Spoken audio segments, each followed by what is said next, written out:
problem.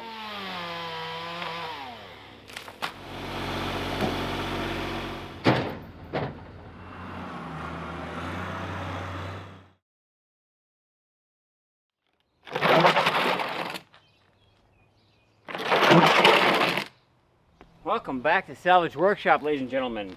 Today, my chainsaws need some help. So, I've got an MS-260 Pro that I bought brand new many years ago, and an MS-360 Pro that I bought used maybe a year ago. And I've only used it one time, and it already had a big issue. So, we're gonna pull them out of the box, and I'm gonna show you what the issues are. So basically, the reason I like these saws is they have a full, I believe it's a magnesium body. So basically it's metal. And the other thing I like about these saws is they are rebuildable. A lot of the farm type chainsaws that you buy from Stihl or Husqvarna or any of the other brands, you know, they're toss away. They don't have the ability to be rebuilt. And when it comes to a professional grade saw, which these are both pro saws, you can rebuild them without a whole lot of fuss. So that's what we're going to do today. The 260 Pro, I've rebuilt it once, and I put a new cylinder and a new piston, new rings, and it is gone again. Now, luckily, I saved the original Stihl cylinder, and I'm glad I did because I thought that there were grooves in the piston here, or on the walls, but they're not. They're actual deposits of metal that came from the rings. And so I didn't know then what I know now. I know now you can hone this out and get it cleaned up and reuse the Stihl cylinder. Stihl cylinders are better than any of the aftermarket ones by far. Problem is they're like $300. So at that point, you just buy a new saw. So most people don't. They, you know, spend $50, get a new aftermarket cylinder, run it for a while. That's what I did. So as you can see, this is the original piston, and the rings, see how they got seized up in there? This is usually the exhaust side that ends up having, you know, the lockup. This side is much better. It's not perfect, but obviously that's not reusable. I did get a new piston and a new set of rings. We're gonna attempt to reuse this cylinder. I'm hoping the 360 Pro has an original Stihl cylinder. The story on it is, I bought it recently, probably about, I don't know, a year ago. I've used it one time, and it basically, the piston and the rings got shot. And it wasn't bad fuel, it wasn't wrong mixture on my part. It very well could have been previous to me. I don't know. That's the risk you take when you buy a used saw. But everything else about this saw is in amazing condition, better than my 260 Pro. I also bought new rubber parts so we can try and seal up any vacuum leak, because that is another huge killer of chainsaws, is they get too much air and then they burn up. So we're going to start with the 260 and work our way to this one. This one also has an oil leak. The bar oil is leaking somewhere, so I got to figure out where that's coming from. But that's less concerning.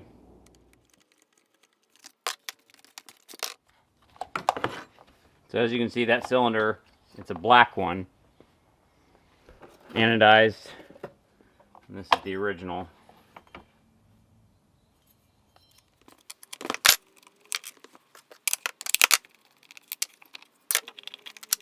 All right, we're gonna go blow this out.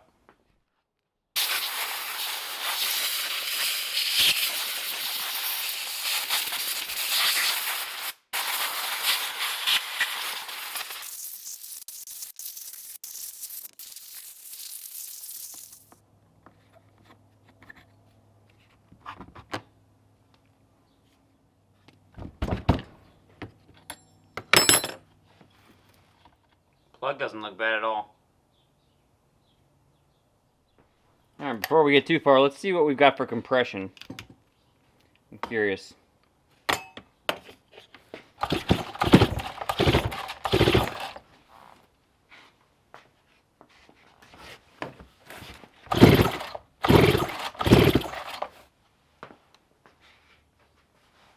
Looks like we've got 75. So, and it's leaking, meaning Meaning I might have a vacuum leak. Well, that'll be good to know. So many years ago, I converted this carburetor from the original Stihl over to the Stihl that has the high, the low, and the idle. And so that allows you more adjustment on the carb than you would originally have, which made it so I could tune it better.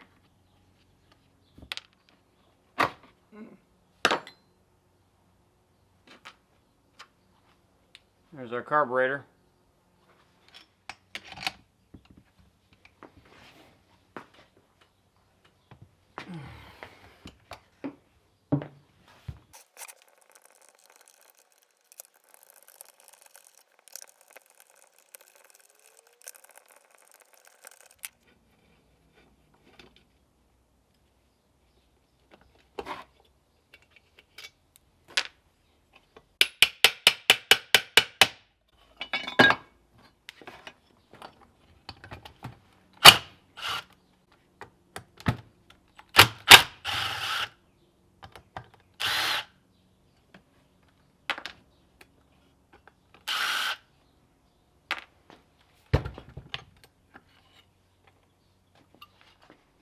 Alright, here we go. Cylinder is free. Kind of wiggle it. There we go.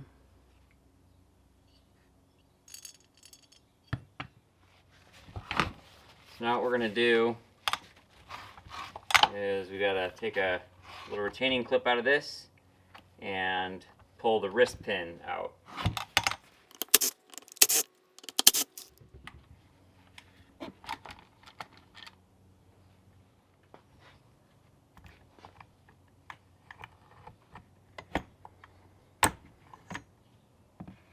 There's our little clip.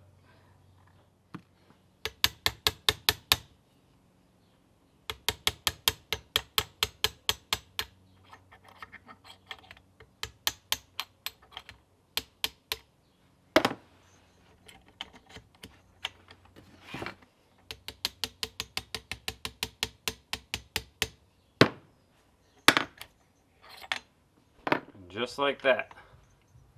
There's our piston head. So there's a little scoring here on the intake side, but the exhaust side is really the main problem.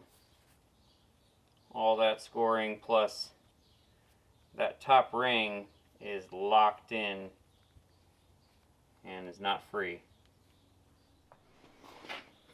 I'm gonna try and reuse this gasket if I can. I don't have another one.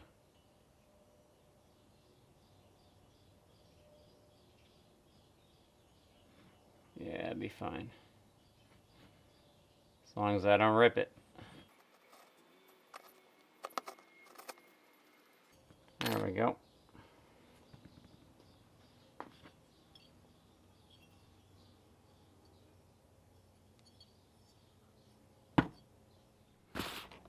Alright.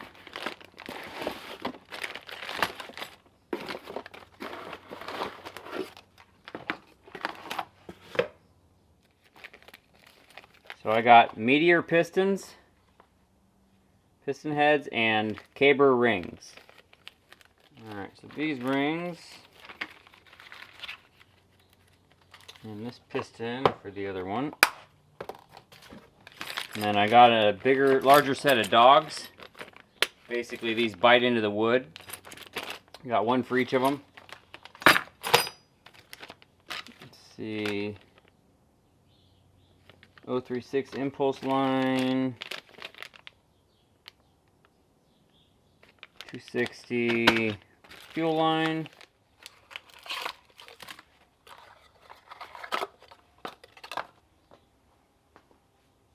there's our beautiful new piston head.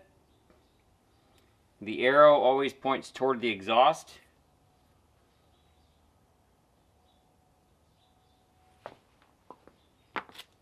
I got a new wrist pin.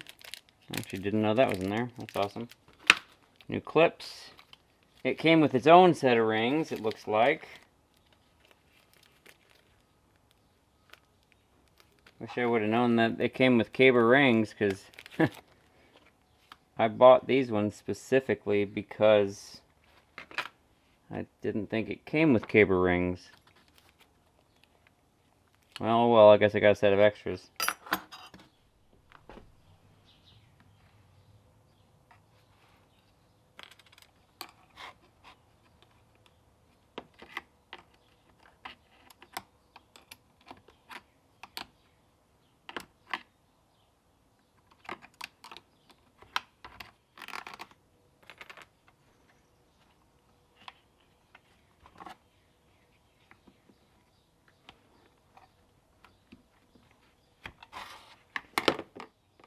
Alright, new boot.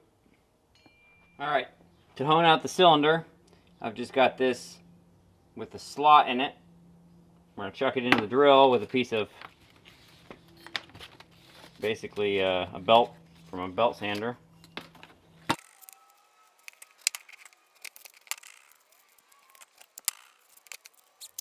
You see those scores on that cylinder there?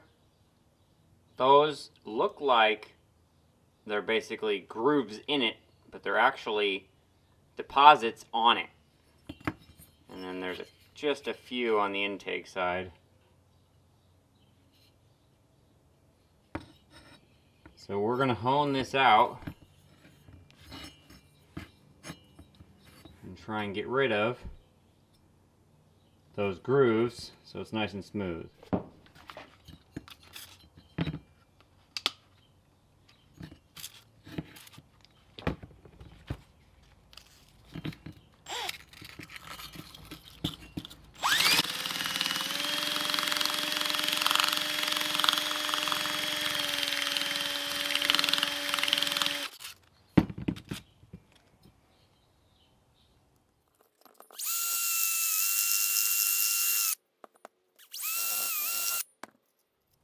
Here's where we're at so far.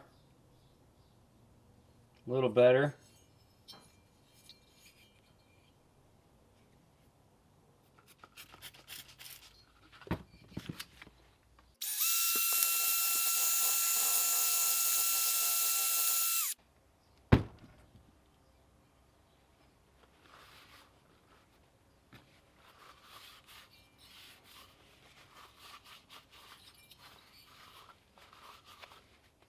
Here's where we're at. It's starting to look much cleaner. All those scores are gone. Looks like I did eat into the actual coating a little bit around the ports. You can see where it's a little bit lighter there. But I'm not too worried about that. I debated on even porting it out a little bit, but I just don't know enough about it to do it, and I really don't want to mess it up. But cylinder walls, they look much better. So I'm going with that. Now it's ready to clean it out, and then we'll get ready to put it back on.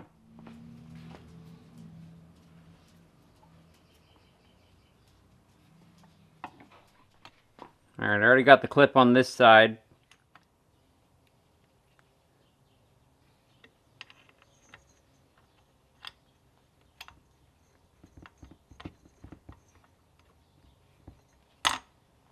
These little clips can be kind of tricky. Got to get like 1/2 of the side started. And you got to be careful because they'll go flying across the room.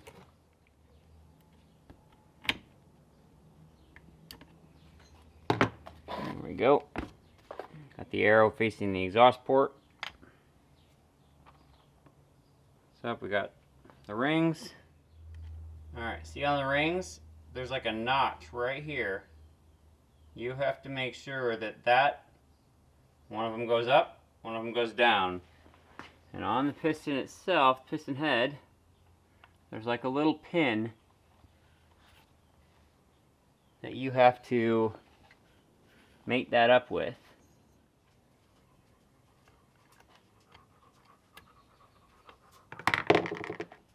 It looks like they both go the little notch facing up on this one.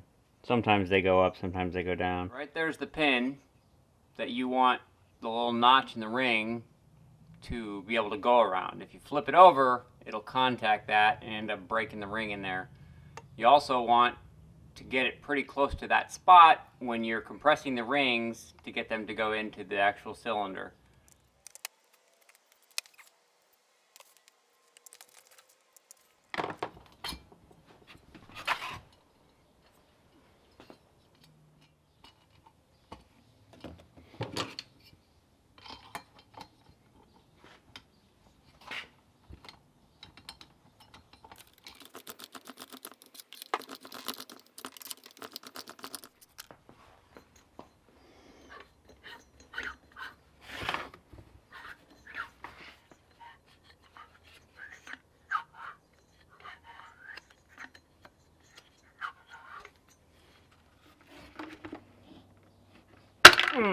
Gotcha.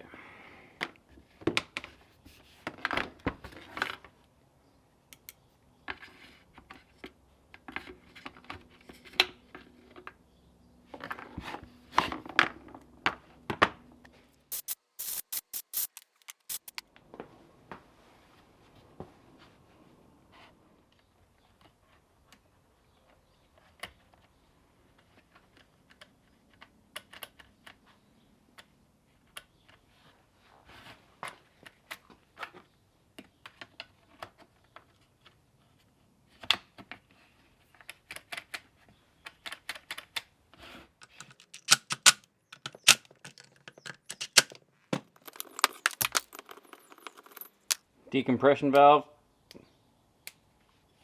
Taking that out of the cylinder, and then there's a cap here.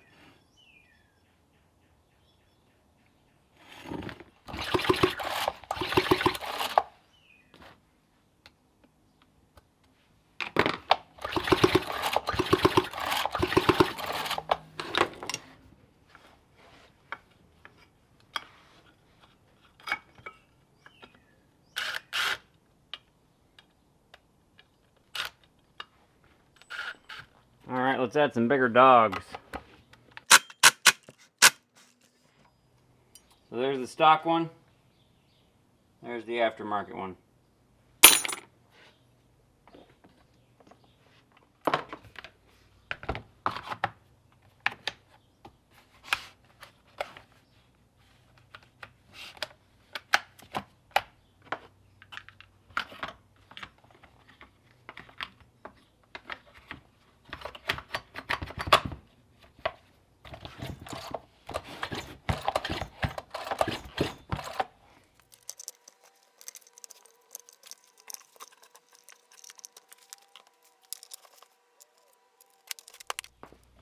Chains on backwards. Yeah. So this is, it does say Farm Boss on this bar. That's only because this is a Farm Boss bar, just off another chainsaw. I've gone through quite a few bars over the years. This chainsaw has made me so much money.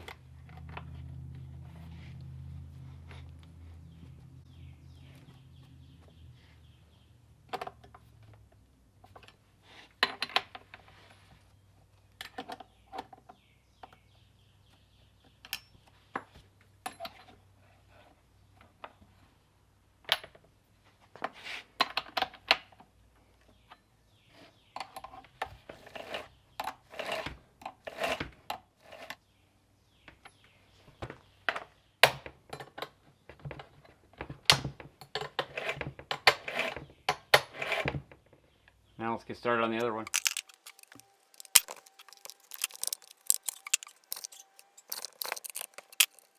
I mean, that plug couldn't look any better. Almost like it hasn't been used. I know it has. Let's test compression on this one too, see what we've got.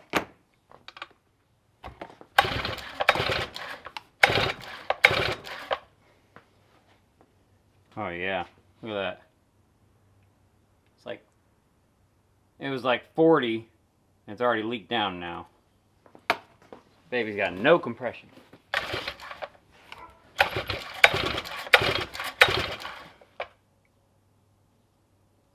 Yeah, like 35 maybe. Nothing. Alright, let's jump right in and get at it.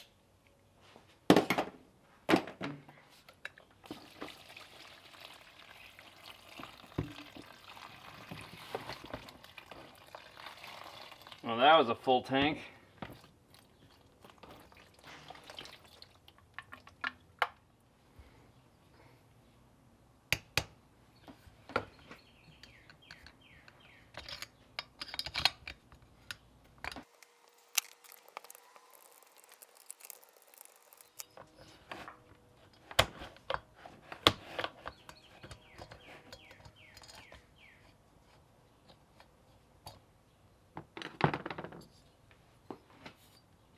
Good.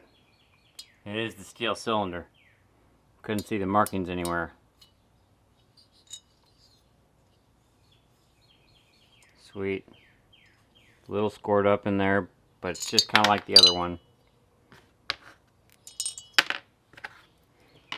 Maybe even better than the other one. And there's our problem right there. See all the scoring? And these rings are completely locked into that piston head. They're basically cooked into it. Can't even get them to move. Alright, well, we'll pop that piston head off.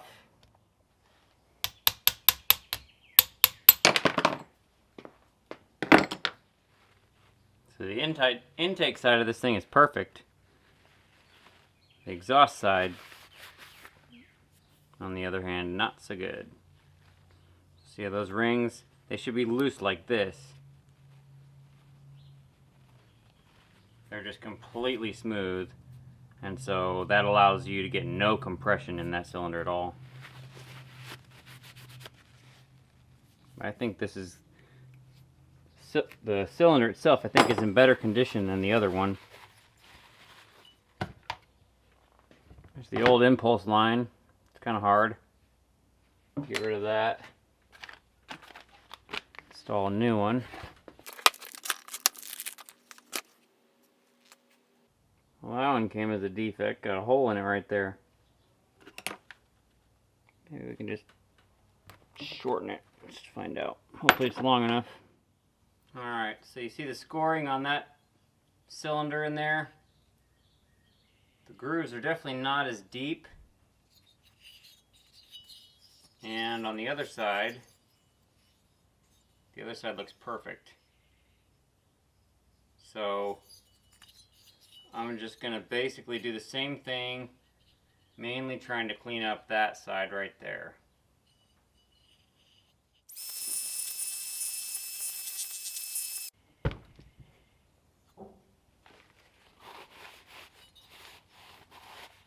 There we go.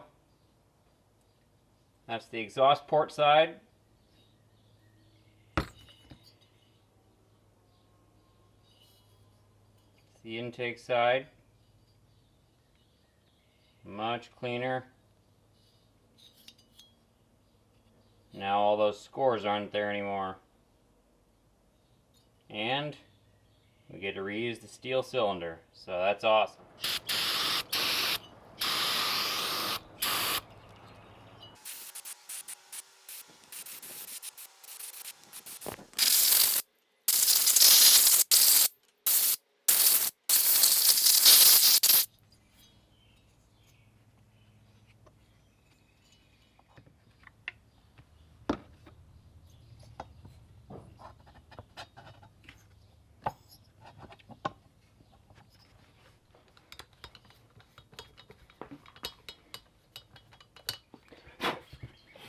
Not sure exactly why this thing is leaking so much oil.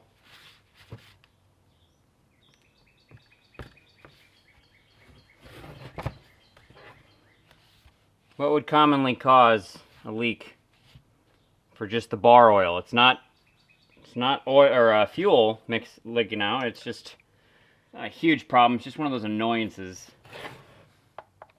fills up the case full of it, gets everywhere. 260 doesn't do that.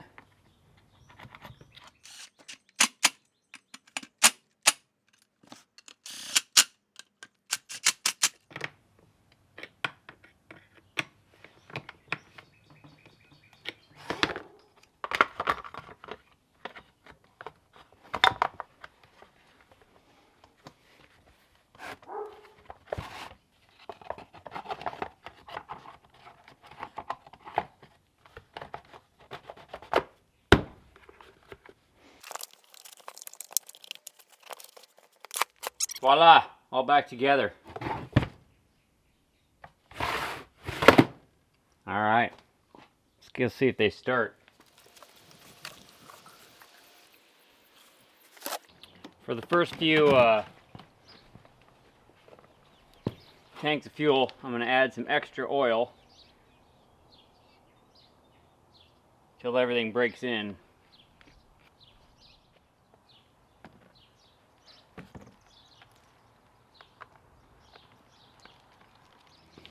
Alright, here's the first shot with the 260 Pro. Let's see what happens.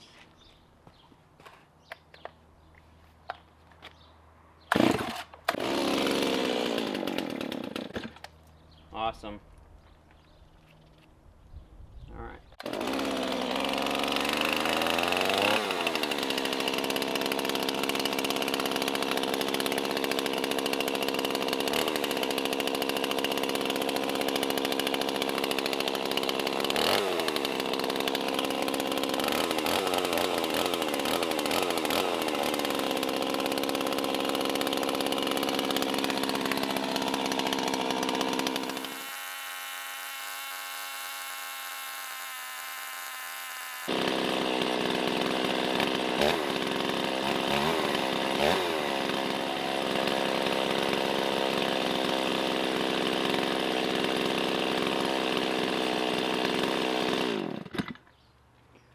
Awesome. Well, so far so good. One thing to note here, it is very tempting to do a repair like this and just go wah, wide open throttle, and you just, I mean, I want to right now, but you need to leave it alone for a little bit, let it warm up, let those rings break in. Even if it was a brand new piston, brand new rings, brand new cylinder, all of it, even if you hadn't done the honing to it, you still have to have a break-in period. And I don't know exactly what it is, but I do know that you do not immediately want to be ripping it full throttle. So I'm going to start it up a few times, let it idle a little bit. I always like adjusting carburetors in a vise like this, because then the chain can spin without contacting anything. I can, you know, adjust not only the idle, but the high and the low, all safely with the chain on. I don't have to worry about taking the bar off or anything like that. Plus, it holds it all nicely. So I can just stand here and mess with it while I'm adjusting the carburetor. And, you know, as long as you've got safety-wise, nobody's around it or can get near it, or, you know, it can't get caught on anything, then you're fine. So yeah, so far so good on this one. Let's fill up the 360 Pro and see if that thing will start up. Same thing on this one, some extra oil just to be safe, to keep everything lubricated. It'll smoke more because of that, but it's not going to hurt anything. Alright, watch out, Toby. Go. Good boy. Alright, here we go. First pull.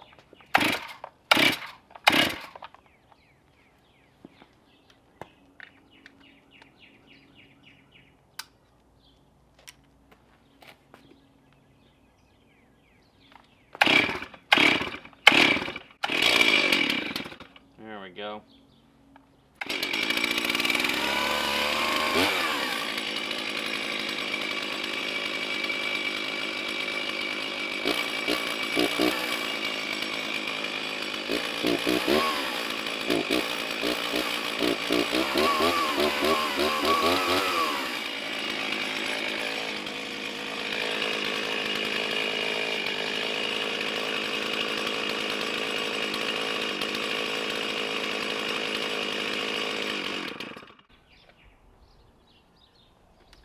like that.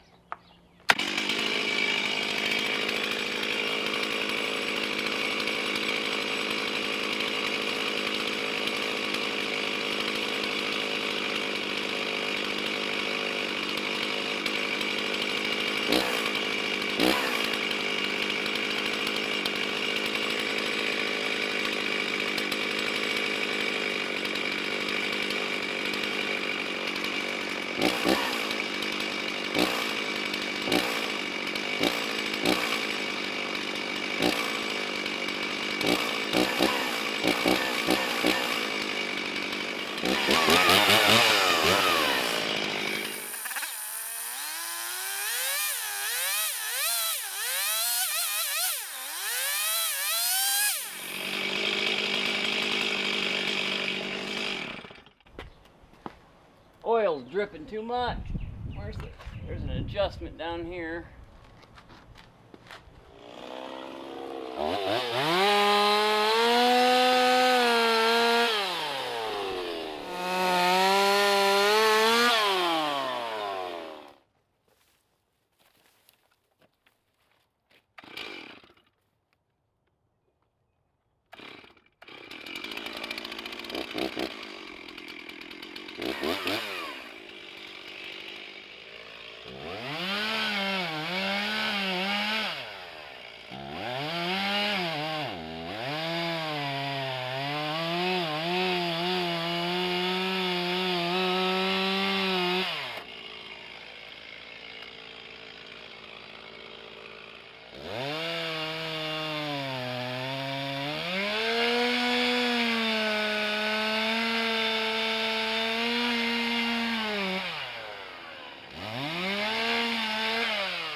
Well, we got it down to a manageable size. I can get all this from the ground.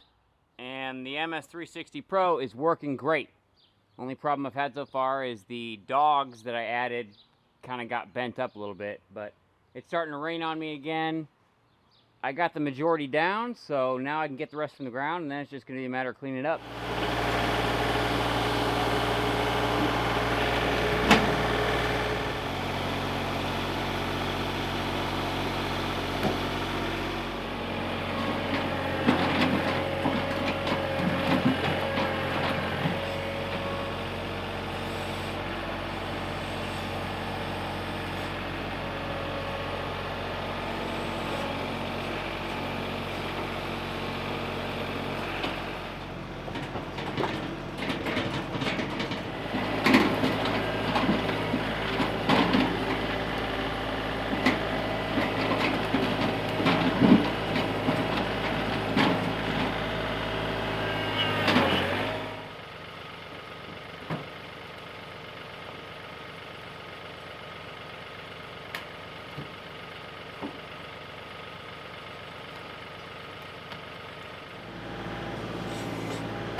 We had a runaway.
Whew.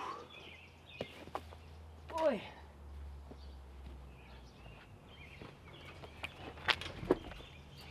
Yeah.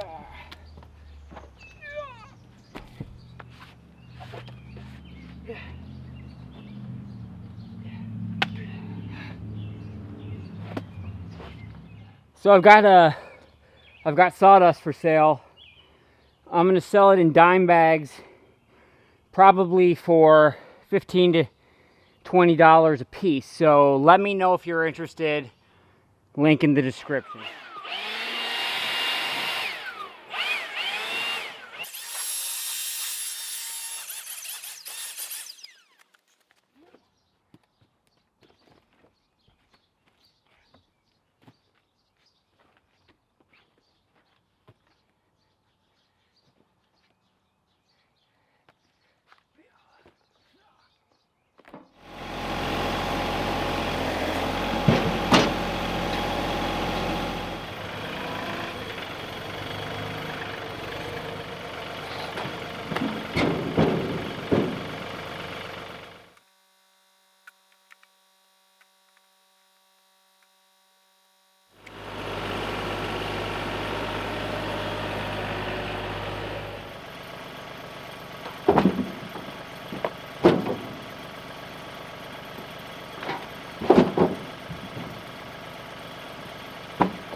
That's how we build bonfires. Right there. The big reason I really wanted to get that tree down was it was completely dead and landed on this fence. And so I've been wanting to fix this fence for quite some time, but I didn't want to do it with the risk of having more dead branches fall on this fence and break it. So this gate had a big chunk land right there, and obviously bent it up and had some other issues with it. So now that I have the risk of anything else falling onto the fence, I am one step closer to getting the fence fixed. It used to work absolutely great until that happened. So that's got to be something that happens. And then right here, right along the fence there where these cinder blocks are, I basically had to dig down the driveway lower so that the gate would swing open. By digging down lower, it made the grade lower over here than it is on the inside of the fence, so I had to do something there. So my thought in this corner is potentially to reconfigure it at some point. I'm not exactly sure what I plan to do, but I definitely need to get this gate working a little bit better than this little redneck rig I have here. So yeah, that's the plan at some point, to get this fixed and figured out, but first step was getting that tree down. So, the MS360 and the MS260 Pro, both are working fantastic. I am absolutely excited about how well they're performing. Honing the cylinders out seems to have worked great. The only issues I've had is the dogs have gotten kind of bent up and beat up. So I'm not at all happy with those dogs that I added. If you have any suggestion or you know of any better ones that are out there, I'd love to know. I want to have a good set of dogs on both chainsaws because, you know, I have like 9 or 10 chainsaws, but at the end of the day, the 260 is usually the one that I always reach for. And now having the 360 and actually getting some time on it, it's going to be one of these two that I reach for. At some point, I'm also going to rebuild 2 other chainsaws. They're both Stihl 066s, and if you don't know what that is, these are MS260 and 360. This would be the older version of an MS660. So if you just go in terms of number, the 066 is a much larger saw. It's a big boy saw. So as far as the tree goes, all I've got left is a few wheelbarrow loads of mulch and brush and whatnot. At some point, I do want to grind this out with the stump grinder or dig it out with an excavator or something. Not quite sure yet, but I'm gonna get all that cleaned up at some point. The other thing you need to know is that Old Red is not forgotten. It's absolutely gonna happen. I just turned my attention to the Heister because of the fact that if I hadn't saved it, it would have been scrapped. And so it's gonna be awesome to have it operational and ready to rock and roll to be able to use when putting back together the cat as well as other things. Now, many of you already know I do have another forklift already. This is my Pettibone, and it's a great forklift. The old Continental flathead in it, it's a 4-cylinder, works beautifully. Problem is, I cannot get the clutch to disengage enough for it to go into forward or reverse because this is a manual. And so I think that the problem is the master cylinder. There's one for the brakes and one for the clutch.